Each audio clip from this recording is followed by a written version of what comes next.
Welcome to our channel. Today we how to disable Subtitle pass-through and HandBrake easy tutorial step by step clearly. Open HandBrake on your computer. Select the video file you want to work with by clicking on the Open Source button. Once your file loads, navigate to the Subtitle tab located in the main interface. In the Subtitle tab, you will see a list of available tracks for your video. Look for the checkbox labeled Pass-through. If this option is checked, it means Subtitle pass-through is enabled. Simply click on the pass-through checkbox to uncheck it. This action disables Subtitle pass-through for the selected track. If there are multiple subtitles in the list, repeat the process for each track you want to modify.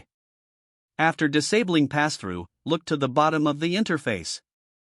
Choose your desired output format in the Summary tab if it's not already set. Once you're satisfied with your settings, click the Start Encode button.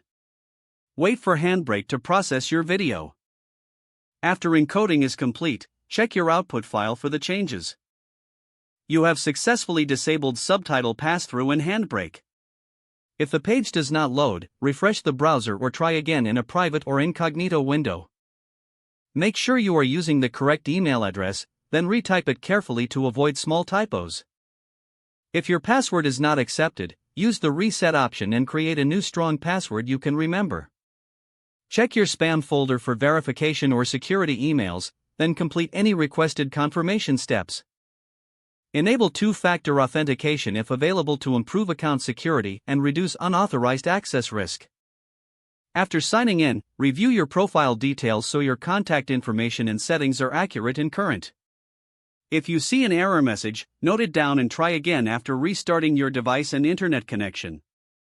Log out when you finish, especially on shared devices, to keep your account and payment information secure. If the page does not load, refresh the browser or try again in a private or incognito window. Make sure you are using the correct email address, then retype it carefully to avoid small typos. If your password is not accepted, use the reset option and create a new strong password you can remember. Check your spam folder for verification or security emails, then complete any requested confirmation steps. Enable two-factor authentication if available to improve account security and reduce unauthorized access risk. After signing in, review your profile details so your contact information and settings are accurate and current. Don't forget to like this video and subscribe to our channel for more step-by-step tech guides.